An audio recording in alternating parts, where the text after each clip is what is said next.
Assalamualaikum warahmatullahi wabarakatuh. Perkenalkan, saya Fitri Rahayunisi, calon guru penggerak angkatan 11 dari Kabupaten Kendal. Salam dan bahagia. Budaya positif di sekolah adalah kebiasaan-kebiasaan, nilai-nilai, dan keyakinan-keyakinan yang ada di sekolah yang berpihak pada murid agar murid berkembang menjadi pribadi yang kritis, penuh hormat, dan bertanggung jawab. Bersama ini, saya tampilkan video diseminasi budaya positif di SD Negeri 2 Sukomulyo. Kegiatan ini diselenggarakan pada hari Sabtu 24 Agustus 2024. Semoga kita bisa mengambil manfaat dari video ini. Selamat menyaksikan.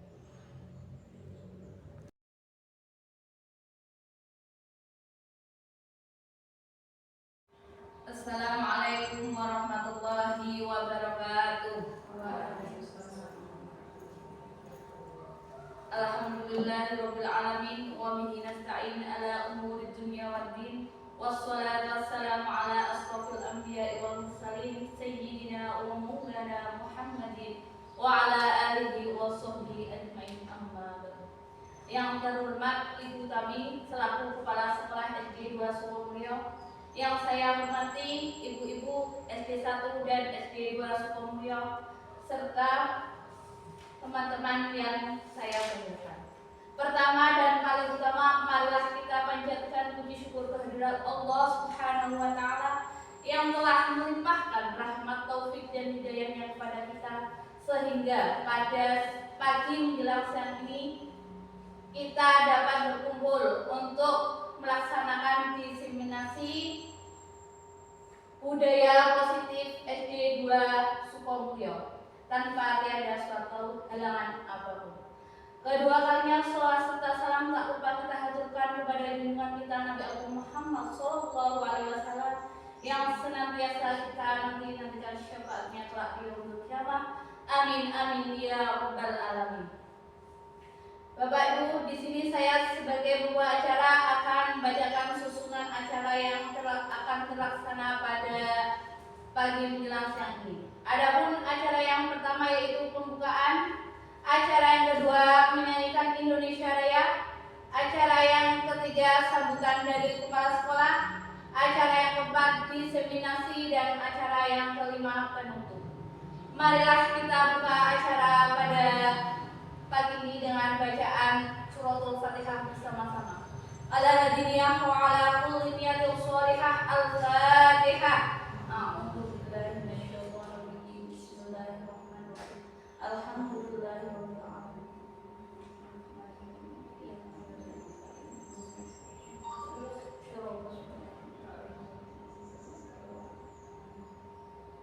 Terima kasih atas bacaan suratul Fatihahnya. Semoga dapat melancar acara pada hari ini. Dilanjutkan acara yang kedua yaitu menyanyikan Indonesia Raya yang akan dipandu oleh Ibu Budi Wides Parwati SPD. Kepada beliau kami haturkan. Hadirin dimohon berdiri.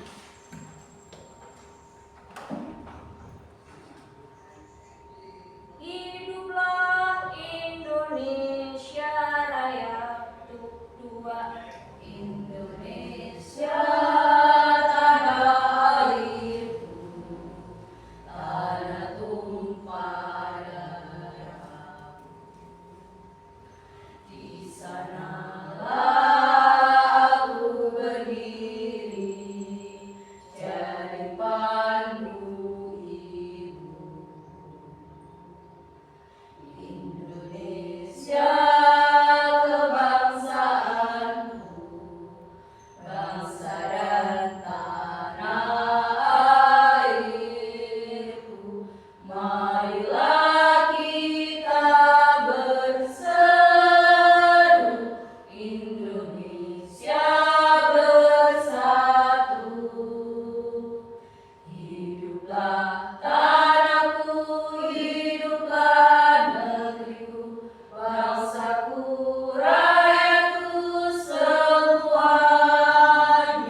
Indonesia merdeka, merdeka, hiduplah Indonesia Raya. Hadirin dimohon untuk duduk kembali.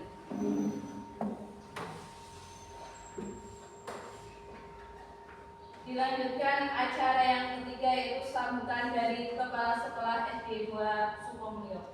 Kepada Ibu Mutamimatul Ula kami persilahkan. Bismillahirrahmanirrahim. Terima kasih atas kesempatan yang diberikan. Assalamualaikum warahmatullahi wabarakatuh. Waalaikumsalam. Yang saya hormati Bapak, Ibu-ibu SD Negeri 1 dan 2 Sukomulyo, dan yang berbahagia Bu Fitri yang pada hari ini akan membagikan ilmunya kepada kita semua tentang budaya positif. Sebelumnya, alhamdulillah pada pagi hari ini kita dapat berkumpul dalam acara diseminasi budaya positif. Kemudian salawat dan salam marilah kita curahkan kepada junjungan kita Nabi Agung Muhammad SAW yang kita nantikan syafaatnya di yaumul kiamah. Ibu-ibu yang berbahagia, kita akan sebentar lagi akan menerima materi tentang budaya positif. Apa sih itu budaya positif? Disiplin positif yang pastinya harapannya setelah kita bisa mendengarkan dan melihat bagaimana sih materi itu, kita bisa mempraktikkan dalam kelas kita masing-masing, Bapak Ibu, Ibu-ibu ya. Jadi setelah ini apa sih itu budaya positif? Bagaimana itu disiplin positif misalnya? Bagaimana cara supaya peserta didik itu kita sadarkan, bukan dilarang, tapi mereka sadar akan disiplin positif, akan budaya positif. Seperti itu. Jadi ini materi yang sangat bagus. Mungkin ya nanti Bapak Ibu, Ibu-ibu bisa langsung nanti bisa mempraktikannya di kelas masing-masing. Mungkin itu saja sambutan yang dapat saya sampaikan. Mohon maaf jika terdapat kekurangan. Akhir kata, wassalamualaikum warahmatullahi wabarakatuh. Waalaikumsalam warahmatullahi wabarakatuh. Terima kasih kami haturkan. Dilanjutkan acara yang keempat, yaitu diseminasi budaya positif SDN 2 Sukomulyo yang akan disampaikan oleh Ibu Fitri Rahayuningsih. Kepada beliau kami haturkan. Bismillahirrahmanirrahim. Assalamualaikum warahmatullahi wabarakatuh. Waalaikumsalam warahmatullahi wabarakatuh.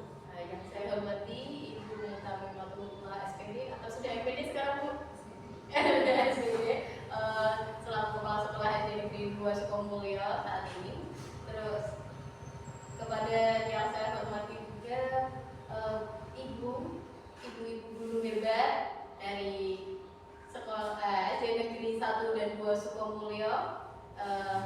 Pertama-tama marilah kita ucapkan alhamdulillahirabbil alamin, karena berkat rahmat Allah Subhanahu wa taala kita bisa berkumpul di sini.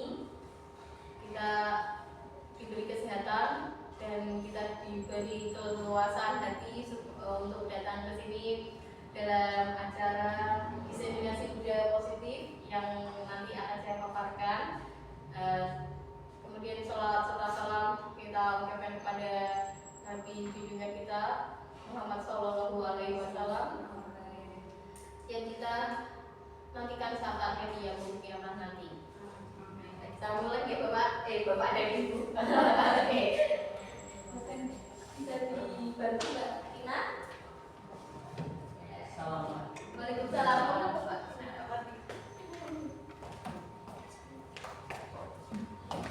Oke, diseminasi budaya positif ya. Oke, ini konsep inti dari budaya positif. Jadi ada perubahan paradigma positif, ada disiplin positif, ada nilai-nilai kebajikan, kebutuhan dasar manusia, motivasi perilaku manusia, posisi kontrol dulu, keyakinan kelas, dan segitiga restitusi. Lanjutkan. Tapi sebelumnya kita ice breaking dulu. Ini saya ada ice breaking antara Abu dan Abi. Ada videonya, kita simak dulu videonya supaya nanti Asli seru Abu dan Abi. Cara bermainnya adalah pertama, ajak peserta untuk berdiri dan saling berpasangan. Kedua, peserta berhadapan dengan posisi tangan seperti akan dijabat tangan. Cara kedua tangan kurang lebih 10 cm. Ketiga, peserta menentukan dirinya menjadi Abu atau Abi. Keempat, dengan suara yang lantang, fasilitator menyebut nama Abu atau Abi. Berikutnya, ketika mendengar namanya disebutkan, peserta harus berusaha menangkap tangan lawannya. Sementara peserta yang namanya tidak disebutkan berusaha untuk menghindar. Nah, keseruannya adalah pada saat para peserta berusaha menangkap tangan dan menghindari tangkapan lawannya. Selamat mencoba.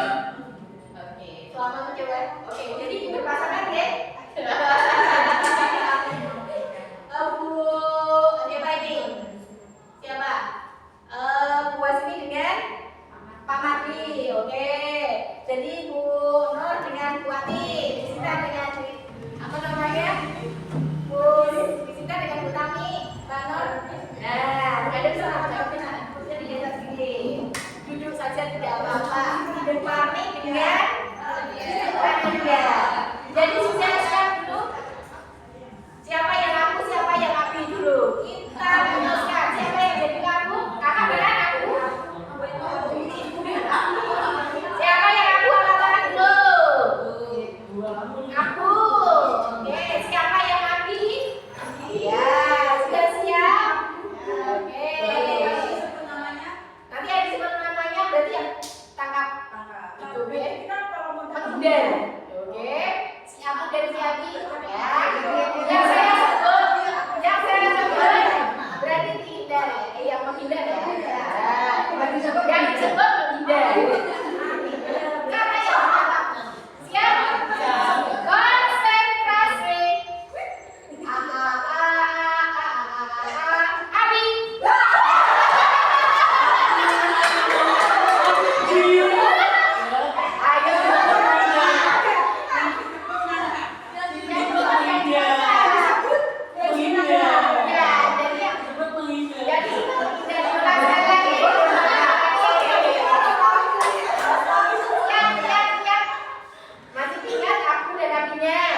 Siapa yang aku, siapa yang lagi, ayo. Ya, siap ya. Abi.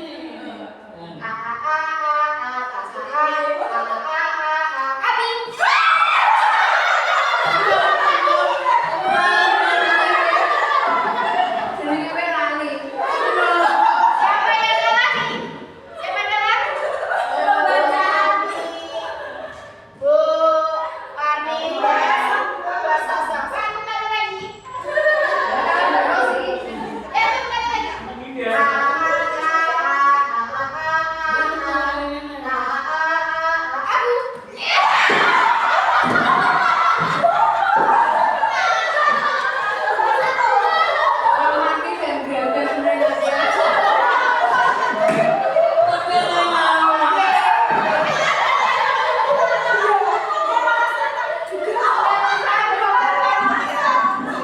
Ada yang kalah lagi?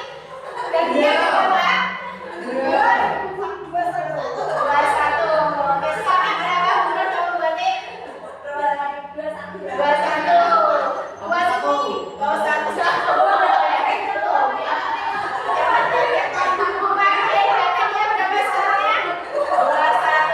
Oke. Bisa fokus sekarang? Oke. Sudah membakar semangat kita ya. Ya, ini nanti ada hubungannya juga dengan materi saya yang selanjutnya. Silakan. Nah, ini di sini saya punya cerita. Cobalah membuka tangan Anda dan teman Anda akan melakukan kegiatan cobalah membuka. Anda adalah A, tugas Anda mengepalkan tangan. Yang A berarti kita anggap yang tadi aku ya. Nah, yang aku kepalkan tangan. Terus coba Anda bayangkan bahwa Anda menyimpan sesuatu, bayangkan menyimpan sesuatu. Terus yang sangat berharga dan Anda perlu menjaga sekuat tenaga sehingga begitu penting juga dipandang. Nah, tugas si Abi ya adalah mencoba dengan cara membuka kepala tangan Anda. Berarti yang B dengan cara apapun bisa membujuk. Ini kalau di sini bisa membujuk, mengintimidasi, memarahi, atau menawari uang.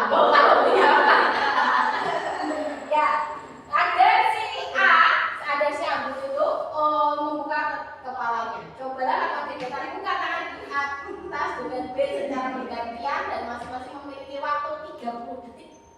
Sesudah itu didiskusikan kegiatan ini, cobalah tanya dan jawab pertanyaan ini. Coba 30 detik dari sekarang, Mbak. Ada apa?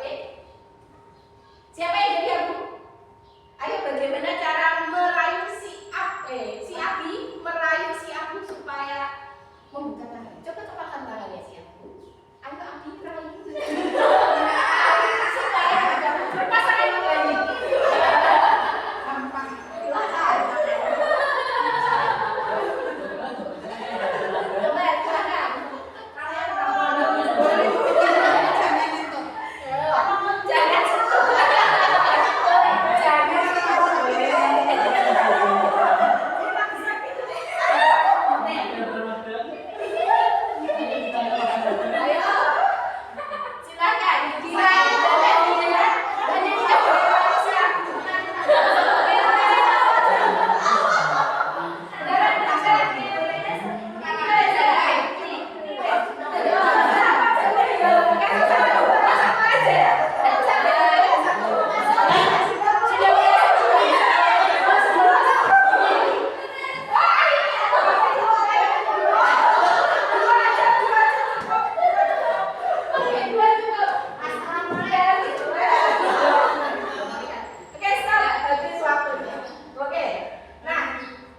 Kalian jangan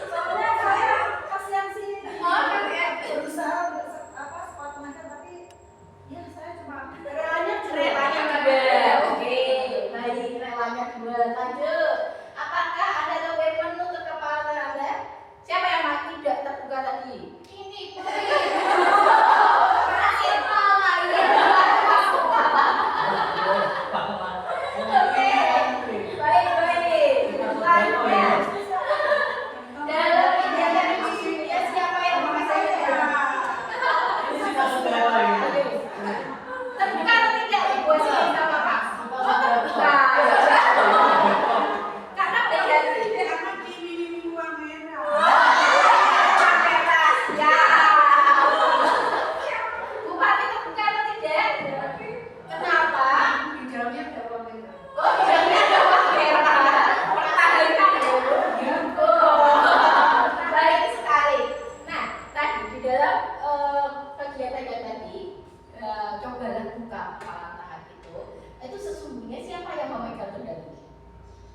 Miskonsepsi tentang teori kontrol. Nah, karena guru punya posisi kontrol, tapi kita lihat dulu apakah ini sebenarnya konsep yang benar atau yang kurang pas untuk pada zaman sekarang ini. Ya, makanya ini ada miskonsepsi tentang teori kontrol. Oke. Yang pertama adalah miskonsepsinya ilusi guru mengontrol murid.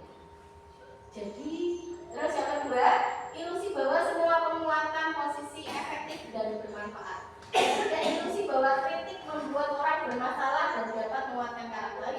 Yang keempat, ilusi bahwa orang dewasa berhak memaksa. Jadi kalau kita di dalam kelas, ya guru mengontrol murid. Sebenarnya, ya kita memang punya posisi kontrol, tapi di dalam hati kita, di dalam hati murid, kita tidak kita hanya bisa menuntut. Jadi menurut Ki Hajar Dewantara, dalam filosofi pemikirannya tentang pendidikan, guru itu adalah menuntut. Jadi berbeda dengan tabula rasa. Kalau tabula rasa, murid adalah selembar kertas yang kita bisa coret-coret semau kita. Tapi kalau menurut Ki Hajar Dewantara, kita adalah penuntut. Kita hanya menebalkan karakter-karakter mereka, ya, supaya potensi mereka bisa tergali dengan maksimal, ya, gitu. Jadi terus ada kadang-kadang kita posisi kontrol nih, yang paling sering adalah ini di kelas orang dewasa bergerak memaksa murid. Padahal kita juga tahu murid-murid kita ada individu-individu yang punya hak. Ya, kita tidak boleh mengintimidasi mereka atau memaksa mereka untuk melakukan sesuatu. Yang kita bisa lakukan kepada mereka adalah membuat mereka menyadari sesuatu. Selanjutnya enggak? Nah, paradigma pembelajaran baru. Nah, ini yang saya pelajari di pendidikan guru pembira. Ini ternyata saya pun itu ternyata banyak miskonsepsi tentang guru. Padahal saya juga sudah belasan tahun jadi guru, tapi ternyata setelah saya belajar pun banyak hal baru yang membuka pikiran saya. Ini belajar paradigma baru mencakup pemetaan standar kompetensi, pertiga belajar, asesmen kompetensi minimal, sehingga menjamin ruang yang lebih luasa bagi pendidik untuk merumuskan rancangan pembelajaran dan asesmen sesuai dengan karakteristik kebutuhan peserta. Jadi di sini ya di kurikulum materi ini kita juga harus memperhatikan. Dan ini memang harus diperhatikan, yaitu kebutuhan dan karakter peserta didik. Kita tidak bisa kembali ke masa lalu yang kita membuat mereka berseragam ya, seragam secara pemikiran. Oh, tiap hari harus begini, ini jam 7 harus begini, nanti jam setengah 9 harus begini, itu tidak. Oke, selanjutnya. Nah, materi yang ini adalah disiplin. Jadi guru itu harus membentuk karakter disiplin ke anak. Nih, menurut Bapak kita Ki Hajar Dewantara mengatakan di mana ada kemerdekaan, disitulah ada disiplin yang kuat. Jadi di dalam disiplin pun ada kemerdekaan, di dalam kemerdekaan pun ada disiplin. Ya, sesungguhnya disiplin itu bersifat self disiplin. Jadi kembali lagi ke karakter murid. Kita tidak bisa mengontrol mereka sepenuhnya. Ya itu tadi mewajibkan kita sekeras-kerasnya, tapi itu sama saja sebab jika kita tidak akan melakukan self disiplin, wajiblah penguasa lain mendisiplinkan kita. Jadi nomor satu adalah menyadarkan murid kita untuk mendisiplinkan diri. Jadi kita tidak menjadi penguasa lain yang mendisiplinkan mereka, tapi kita menyadarkan anak untuk berdisiplin untuk dirinya sendiri. Dan peraturan demikian itulah haruslah ada di suasana mereka. Itu adalah pemikiran yang dari Dewantara. Ini disiplin positif. Apa itu disiplin positif? Mohon bantuannya dibaca. Mundur. Nomor 1. Disiplin positif adalah menumbuhkan disiplin yang didorong dalam diri anak tanpa iman dan dia. Nah, itu yang kita perlu tanamkan dari dalam diri anak. Yang nomor 2 bisa dibantu baca Sita. Disiplin positif di lingkungan pendidikan tujuan untuk mengembangkan kerjasama, menghormati dan tanggung jawab dalam kelas, sehingga menciptakan suasana belajar yang lebih positif dan produktif. Nah, itu adalah tujuan dari disiplin positif ya. Kita mengembangkan kerjasama, saling menghormati dan bertanggung jawab, sehingga tercipta suasana belajar yang lebih positif. Selanjutnya yang nomor 3, mohon dibantu, kita bisa bantu.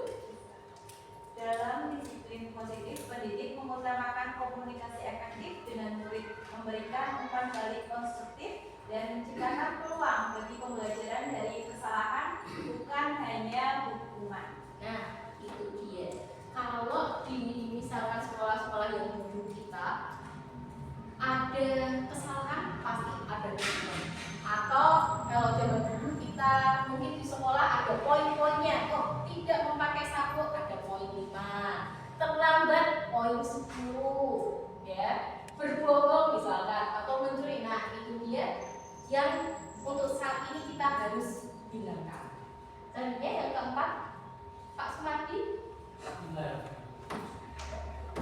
Pak, disiplin positif di sekolah memberikan kesempatan kepada murid untuk belajar mengolah emosi, memahami konsekuensi dari tindakan melakukan, serta perkembangan sebagai individu yang bertanggung jawab dan sadar akan diri. Nah, itu dia tujuan dari disiplin positif, mengolah emosi anak. Ya, nanti kita ada caranya bagaimana menerapkan disiplin positif sehingga anak memahami konsekuensi dari tindakannya dan berkembang menjadi individu yang bertanggung jawab. Nah, penerapan disiplin positif. Nah, ini ada beberapa langkah. Yang pertama, kepala sekolah dan guru memberikan contoh dengan menunjukkan sikap positif saat berinteraksi dengan siswa ataupun sesama guru. Nah, ternyata ya, kita ini adalah model. Ya, jadi anak-anak itu lebih lebih paham, lebih mengena di hatinya kalau melihat contoh.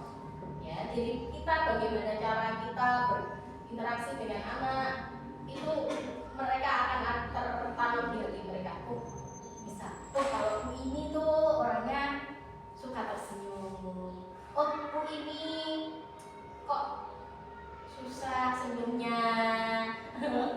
Oh, kalau Bu ini setiap hari kok menyapa saya. Nah, yang seperti itu pasti tertanam di anak. Yang kedua, membuat aturan yang jelas dan konsisten di kelas ataupun di seluruh lingkungan sekolah. Kemudian dipastikan aturan tersebut dapat diterapkan secara adil. Nah, kalau saya yakin di setiap sekolah sudah punya tata tertib ya, tata tertib dan peraturan. Apakah sudah terimplementasi dengan baik? Kira-kira di SD 1 dan di SD 2 Sukomulyo, apakah anak-anak sudah tahu tata tertibnya itu? Mereka sudah paham apa belum? Nah, perlu kita ganti lagi. Terus 3, memberikan bimbingan positif pada siswa daripada memberikan dukungan. Nah, ini yang perlu kita cermati bersama. Kalau untuk sekarang di dunia kerja kita hindari dukungan. Oke. Yang keempat, memberi tanggung jawab pada siswa dalam pengelolaan kelas atau berbagai proyek tertentu. Yang kelima, memberikan layanan konseling dan dukungan mental untuk siswa yang sedang membutuhkan pemahaman mengenai pengelolaan emosi. Nah, ini kalau layanan konseling untuk di SD masih kurang gimana ya? Kita kan masih wali kelas ya, jadi ini untuk konseling masih tugas kita sebagai wali kelas. Lalu yang dengan memakai pendekatan restitusi. Nah, kata dukungan kita ganti dengan restitusi. Ya, apa? Ini nanti kita akan belajar tentang restitusi. Sehingga bisa menyelesaikan masalah tanpa konflik. Jadi kita harus adil kepada anak. Ya. Dan benar. Nah, nilai-nilai kebajikan yang disepakati bersama. Nah, ini kalau di dalam profil pelajar Pancasila kita mengenal 6 dimensi ya. Yang pertama, beriman dan bertakwa kepada Tuhan Yang Maha Esa dan beramal mulia. Yang kedua, mandiri. Yang ketiga, bernalar kritis. Yang keempat, berkebinekaan global. Yang kelima, gotong royong. Dan yang keenam, kreatif. Tapi ini saya mau tanya dulu. Kita ini kan menerapkan kurikulum merdeka. Apakah ibu-ibu semua sudah tahu 6 dimensi profil pelajar Pancasila? Mau boleh dijawab sudah belum? Ada berapa dimensi? Ada berapa? Ada 6. Ada 6 dimensi. Sudah tahu lagunya? Sudah pernah diperdagangkan muridnya? Belum. Oke. Yuk kita sama-sama ya. Menyanyikan lagu profil pelajar Pancasila. Yuk. Pelajar Pancasila. Tangannya dong biar semangat dong. Ayo. Pelajar Pancasila beriman dan bertakwa pada Tuhan Yang Esa dan berakhlak mulia, berkebinekaan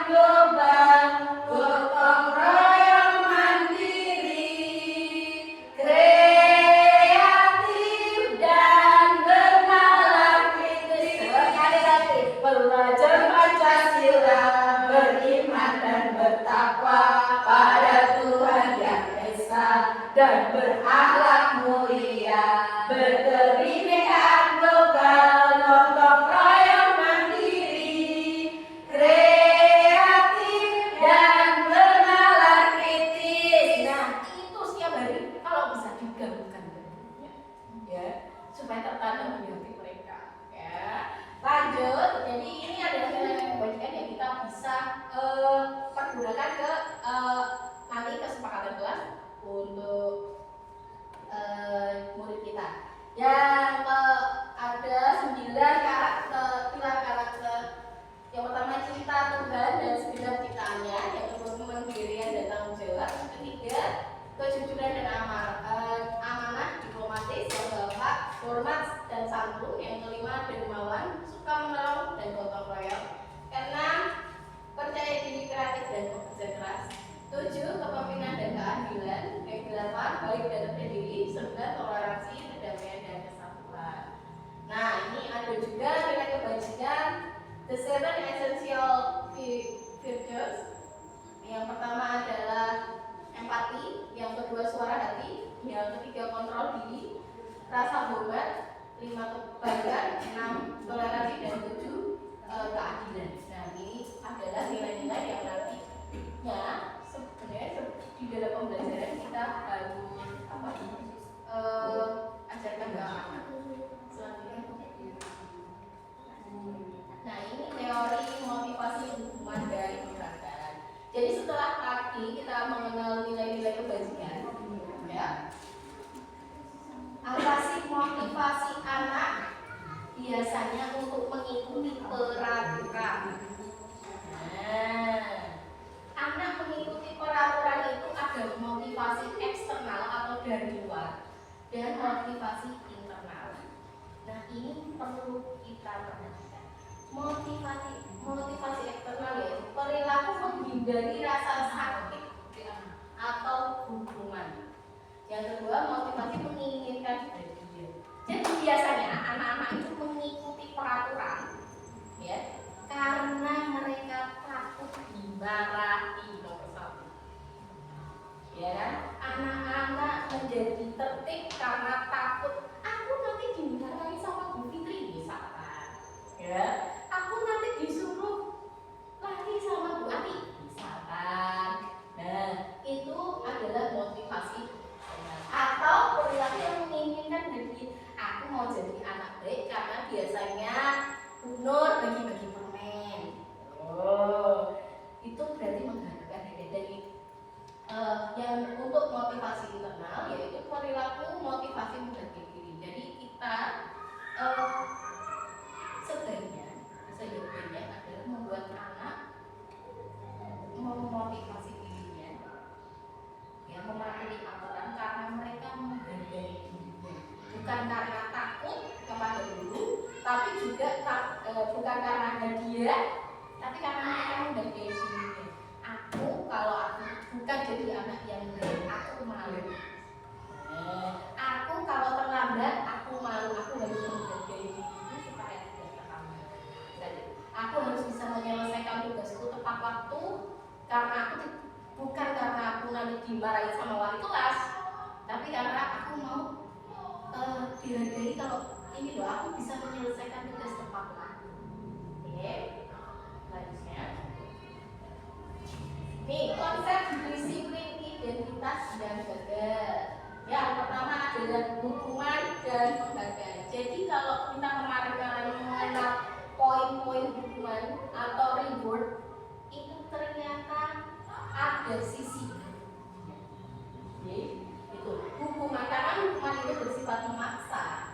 Ada rasa takut, ada ketidaknyamanan, menyakitkan, atau rasa kecil hati. Dan kita bisa membuat anak jadi menyembunyikan kesalahan. Jadi kenapa kalau sekarang ini di kurikulum kayak ini hukuman itu kalau bisa kita hilangkan.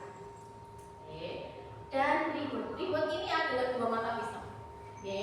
Yang pertama bisa menimbulkan rasa iri ke anak. Ya, jadi anak selesai kita beri bintang atau kita beri hadiah misalkan, itu bisa membuat yang lain merasa iri. Terus mematikan kreativitas. Aku sudah dapat hadiah nih dari misalkan buah sini, aku berarti sudah selesai tugasnya. Aku tidak mau meningkatkan kreativitas lagi. Ranking yang menghukum. Nah, untuk itu untuk sekarang ini perankingan itu tidak ada, okay? Jadi makanya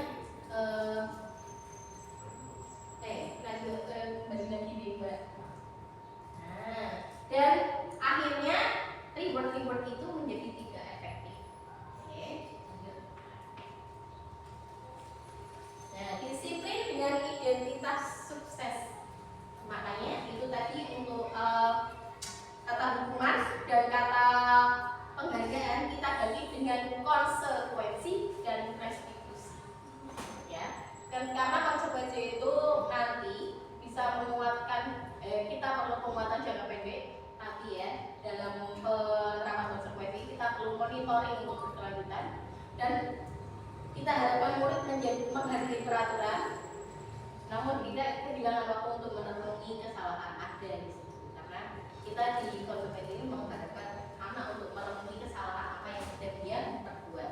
Yang selanjutnya adalah restitusi. Apa itu restitusi?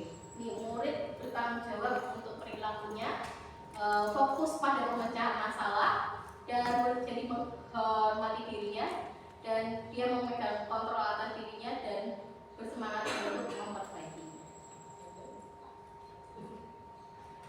Nah, untuk itu di dalam sebuah kelas kita harapkan kita dapat membuat keyakinan kelas, bukan tata tertib saja yang ada di sekolah, tapi juga keyakinan kelas. Nah, keyakinan kelas ini adalah kesepakatan semua warga kelas, ya ini ya. Kalau di sini artinya keyakinan adalah pernyataan-pernyataan yang disepakati bersama oleh guru dan murid untuk menjadi pedoman di dalam bersikap dan berperilaku di kelas. Apakah ibu-ibu sudah punya keyakinan kelas di kelasnya masing-masing?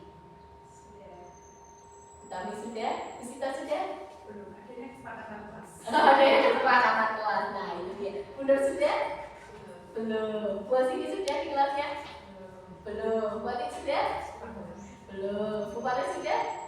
Oke. Kalau Bu Tina ada di mana-mana. Tapi kan Bu Tina, walaupun Bu Tina makul ya, itu bisa membuat keyakinan kelas untuk pas pembelajaran pendidikan agama Islam misalnya ya. Nah, jadi kita bedakan antara kesepakatan kelas dan keyakinan. Ya. Kita mulai dari tata tertib. Dari semua sekolah kan punya tata tertib. Kalau kita bawa ke kelas kita dari mereka untuk membuat sebuah kesepakatan kelas. Ya. Kalau itu di sana itu adalah kesepakatan kelas saya di awal pembelajaran saya. Ya, itu pada saat di kelas saya nggak nulis di atas kesepakatan kelas tidak, karena mulai saya masih kelas 1 ya. Makanya kalau di sini saya juga saat di kelas aku 1 tepat waktu, 2 memakai seragam yang sesuai, 3 sabar menunggu giliran, 4 jika ada yang bicara yang lain diam, 5 berbicara dengan sopan, 6 mengikuti kegiatan dengan senang. Ini kemarin waktu kesepakatan saya bikin dengan anak-anak, saya buat dengan anak-anak. Oke, jadi anak-anak memunculkan ide kalau di kelas harus apa.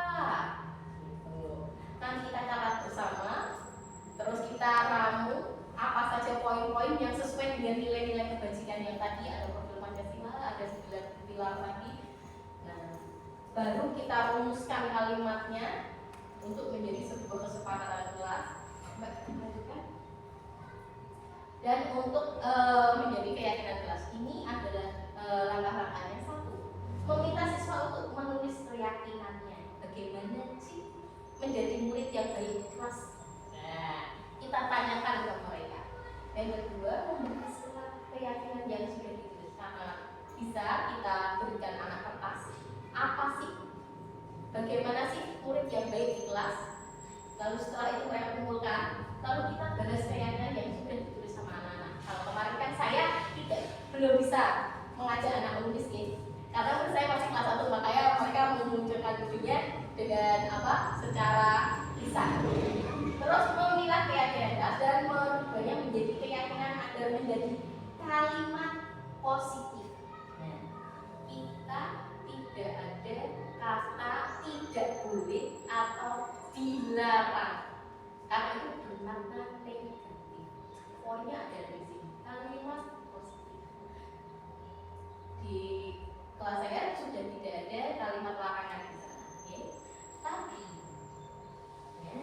Tapi dari keyakinan kelas yang saya pada saat awal saya berikan ke anak, ya kita sepakati dengan anak, kami membuat kesepakatan hasilnya seperti ini. Diramu kembali dengan kalimat yang lebih baik, dengan sesuai dengan nilai kebajikan yang bisa kita terapkan di kelas kita.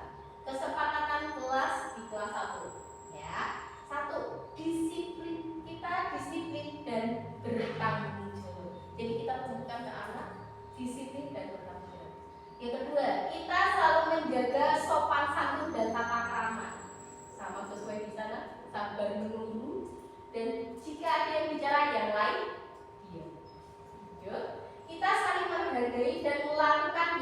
dari melakukan yang terbaik itu bisa dalam bentuk apa aja? Bisa penampilan, bisa menyelesaikan tugas. Nah, kan kita nggak kasih poin-poin yang detail itu, tapi kita memberikan nilai-nilai apa saja yang positifnya di sana. Terus kita itu satu tim. Nah, kita itu satu tim itu berarti artinya kita tidak boleh saling menjatuhkan atau saling mengejek kalau anak-anak kelas 1 ya. Terus yang ketiga, kita belajar dari kesalahan. Kita bisa membuat anak-anak menyadari kalau salah itu tidak apa-apa, tapi kita harus berani untuk memperbaiki. Ya, ini kesepakatan yang saya ambil dari yang kesepakatan kelas yang kita di awal, dan saya rangkum lagi untuk menjadi seperti ini. Nanti saya pengennya menurunkan ini ke kelasnya Bapak dan Ibu semua, di kelasnya juga ada keyakinan kelas, dan ini nanti bisa ditempel di kelasnya supaya menjadi pengingat anaknya setiap hari. Oke, selanjutnya nih, kesepakatan kelas itu kita menyadari adalah dasarnya adalah karena semua orang itu punya kebutuhan dasar, dan biasanya anak yang nakal atau kita anggap nakal atau yang melanggar peraturan itu kebutuhan dasarnya tidak terpenuhi. Jadi dari Dr. William Glasser dalam choice theory itu kebutuhan dasar manusia adalah segala bentuk yang dibutuhkan manusia untuk mempertahankan keseimbangan kondisi fisiologis, psikologis, dan yang bertujuan untuk mempertahankan kehidupan dan kesehatan. Nah, ada 5 dasar kebutuhan kebutuhan manusia. Yang pertama adalah kebutuhan untuk bertahan hidup. Bertahan hidup itu berarti kita butuh makanan, kita butuh tempat tinggal, ya, kita butuh kesehatan. Yang kedua adalah rasa kasih sayang dan diterima. Terus kita butuh kebebasan, kesenangan, dan kemuasaan. 5 kebutuhan dasar ini harusnya di kelas pun kita harus perhatikan. Kadang-kadang anak yang nakal itu hanya satu, pengennya rasa kasih sayang dan diterima. Nih, yang kedua adalah tentang dunia yang berkualitas, yaitu tempat khusus di dalam pikiran, tempat menyimpan gambaran, representasi dari semua yang kita inginkan. Bisa berisi orang-orang atau hal-hal apa saja yang terbaik dalam hidup dan membuat kita merasa bahagia, terpenuhi kebutuhan dasarnya. Jadi kita di dalam pembelajaran juga harus mengetahui kalau dunia seperti apa sih yang seharusnya kita bawa di dalam kelas. Nah, ini jadi setiap ada posisi guru, ya, kita sebagai guru, bagaimana caranya kita untuk menanggapi atau merespon sebuah kesalahan dari siswa. Kita punya 5 posisi kontrol dulu. Nanti kita simak videonya sama-sama supaya nanti kita kan lihat berbeda.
sekolah yang memang disiplin sekali ya, dengan ada anak terlambat, kita balik-balik jadi malu. Kita merasa kok kita tidak bisa membina anak kita atau mendidik murid-murid kita. Jadi kalau ada anak yang terlambat, kita jadi posisinya menjadi marah. Nah, itu tadi posisi kontrol dulu sebagai pengguru, kita sebagai pengguru. Tapi apakah itu sudah benar? Kita lanjut ke posisi yang kedua. Lanjut. Nanti kita lakukan bersama.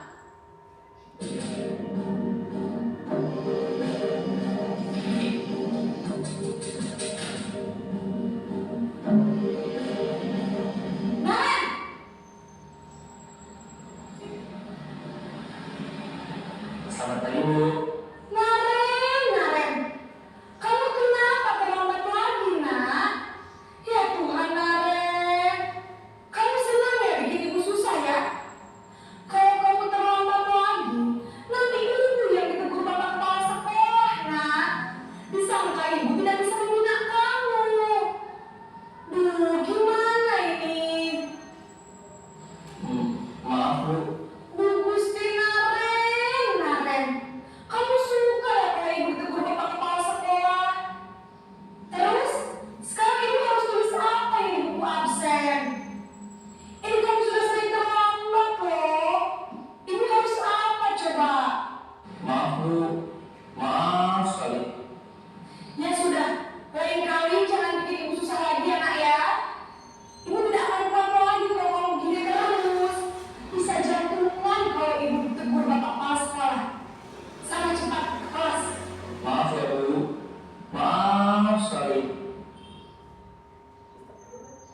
Nah, ini Posisi itu. sebagai pembuat rasa bersalah. Pernah nggak kita seperti itu di kelas? Jadi membuat anak merasa berdosa, bersalah. Nah, selanjutnya nanti kedua, baik. Rasa bersalah berbicara dengan nada yang tenang. Dan ini sebagai teman.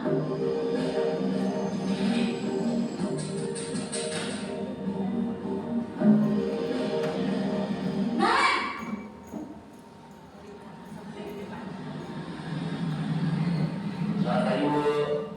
Wah, sudah jam berapa ini nak? Terlambat lagi ya sayang.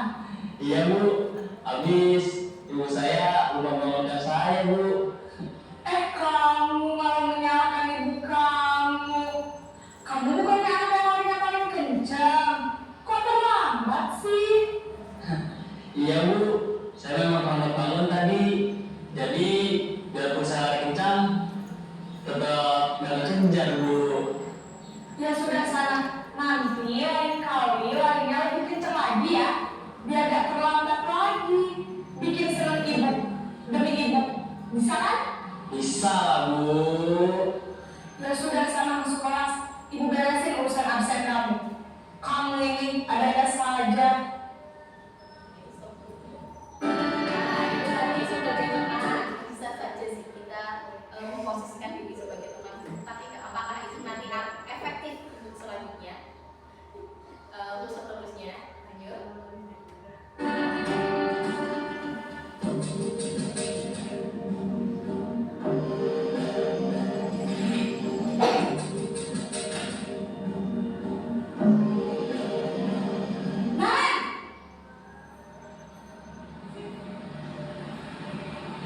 Selamat pagi, Bu.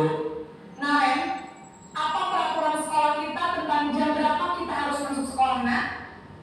Kita harus di sekolah jam 7, Bu. Iya betul, sekarang sudah jam 7.20. Naren sudah tahu konsekuensinya jika terlambat hadir. Paham, Bu. Saya harus tinggal kelas pas jam istirahat selama 20 menit. Iya benar, konsekuensinya demikian. Jadi nanti jam 9.30 pas istirahat, kamu harus tinggal di kelas, kerjakan tugas tambahan untuk ketertinggalan kamu, ya? Baik, Bu.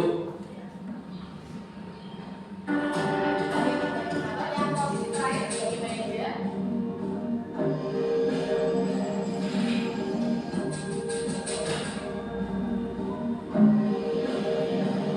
Nah,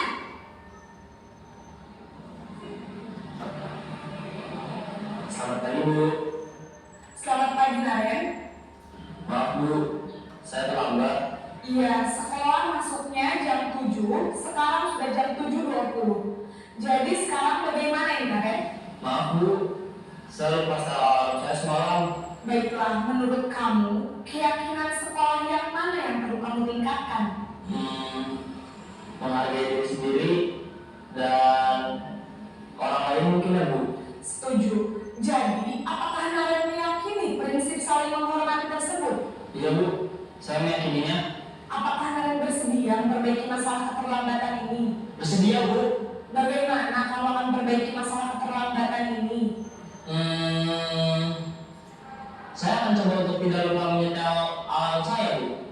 Baik, kalau Naren lupa menyetel alarm di rumah, ada orang yang kira-kira bisa bantu mengingatkan tidak? Ada Bu, kakak saya, Kak Emma. Ada lagi selain Kak Emma? Selain Kak Emma, ada ibu saya. Baik, jadi yang mengingatkan Naren adalah Kak Emma dan ibu kamu ya? Kira-kira akan mulai set alarm kapan nih Naren? Setelah pulang sekolah, akan segera saya lakukan. Baik, jadi Naren akan setel alarm untuk bangun besok pagi dan akan diingatkan oleh kakak dan ibu dan Naren ya? Ada lagi yang mungkin perlu dilakukan Naren? Agar tidak terlambat bangun lagi. Tidak ada Bu. Baik Naren, terima kasih untuk kerjasama kamu. Sekarang kamu perlu kembali ke kelas untuk belajar. Baik Bu, terima kasih. Nah, tadi kita mengetahui dari video-video yang tadi ada 5 posisi pengaruh guru sebagai penghukum, sebagai pembuat rasa bersalah, sebagai teman, sebagai pemantau, dan yang terakhir sebagai manajer. Kira-kira mana yang terbaik? Atau mana yang kita pernah lakukan? Apakah kita sudah pernah menjadi guru yang penghukum? Baru datang. Oh, baru lihat sama. Nanti bisa diulang Pak. Ya. Yang kedua, apakah membuat rasa bersalah? Yang ketiga, apakah kita sebagai teman? Apakah itu efektif? Yang keempat, sebagai pemantau. Atau yang terakhir sebagai manajer. Coba kita renungkan. Apa akibatnya? Apa dampaknya? Apa nanti kelanjutannya? Kita renungkan bersama. Sebagai guru yang seperti apakah kita?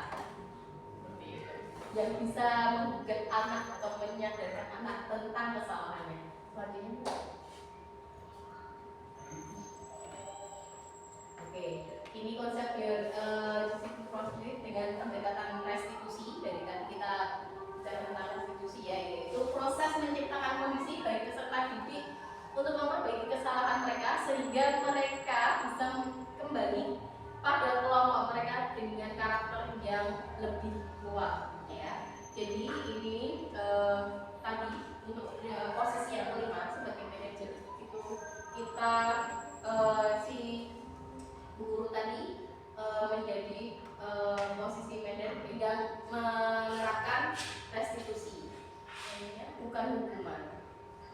Nah, di dalam penerapannya kita akan di kelas menggunakan segitiga restitusi. Apa itu? Proses menciptakan kondisi bagi peserta didik untuk memperbaiki kesalahan mereka sehingga mereka bisa kembali pada bawahnya yang tadi ya. Tadinya apa itu segitiga restitusi? Tadinya langkahnya ada 3. Yang pertama adalah menstabilkan identitas. Yang kedua adalah memvalidasi tindakan yang salah. Yang ketiga adalah menanyakan keyakinan. Ya, di sini langkah yang pertama adalah menstabilkan identitas. Kita semua melakukan akan melakukan hal yang terbaik yang bisa kita lakukan. Yang kedua, validasi yang salah. Semua perilaku memiliki alasan. Dan yang terakhir, menanyakan keyakinan. Kita memiliki keyakinan dan motivasi yang kuat. Di video yang tadi dibagi sebagai yang sebagai manajer ada. Selamat pagi Naren. Nah, ini Maaf sebagai Bu, manajer. saya terlambat. Iya, sekolah masuknya jam 7, sekarang sudah jam 7.20. Jadi sekarang bagaimana ini Naren? Maaf Bu, saya lupa salah alarm saya semalam. Baiklah, menurut kamu, keyakinan sekolah yang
video-video yang sudah disimak, yang kita simak bersama, Bapak dan Ibu guru sudah mendapat pikiran baru atau ide gagasan baru tentang bagaimana sih kita merespon anak yang melakukan pelanggaran. Tolong yang kita lakukan bersama, apakah kita sudah menjadi guru yang memposisikan diri sebagai manajer? Apakah kita hanya sebagai penghukum? Apakah kita hanya sebagai pembuat rasa bersalah? Apakah kita hanya dianggap sebagai teman oleh murid kita? Atau kita hanya sebagai pemantau atau supervisor? Atau kita memposisikan diri sebagai manajer? Bagaimana anak bisa menyadari kesalahannya, apa yang dia langgar, dan bagaimana caranya supaya memperbaiki kesalahannya. Coba kita lakukan kembali. Dan kembali lagi ke tadi, keyakinan atau kesepakatan kelas. Saya mengharapkan minggu depan di kelas Bapak Ibu sudah terdapat keyakinan atau kesepakatan kelas. Nanti bisa saya bantu untuk desain. Ya. Kalau sudah ada tadi bagaimana menyusun kesepakatan kelasnya, nanti ya bisa saya share caranya. Nanti kalau sudah ketemu, nanti saya bisa susun. Kalau mau dibantu desain, saya bisa bantu. Kalau memang mau didesain sendiri, alhamdulillah saya senang sekali kalau ada teman yang bisa juga untuk berkreatif untuk membuat kesepakatan kelas ini. Jadi kelasnya juga lebih berwarna. Untuk penutup, mohon maaf atas kekurangan saya. Dan saya juga masih harus banyak belajar dari Bapak Ibu, dari Ibu Kepala Sekolah.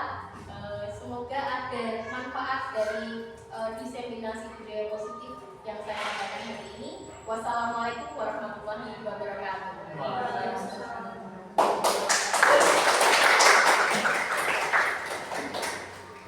Terima kasih atas penyampaian materinya oleh Bu Fitri. Semoga dapat bermanfaat bagi Bapak Ibu semua. Amin amin ya rabbal alamin. Dilanjutkan acara yang kelima yaitu penutup. Marilah kita tutup acara pada hari ini dengan bacaan hamdalah bersama-sama. Alhamdulillahirabbil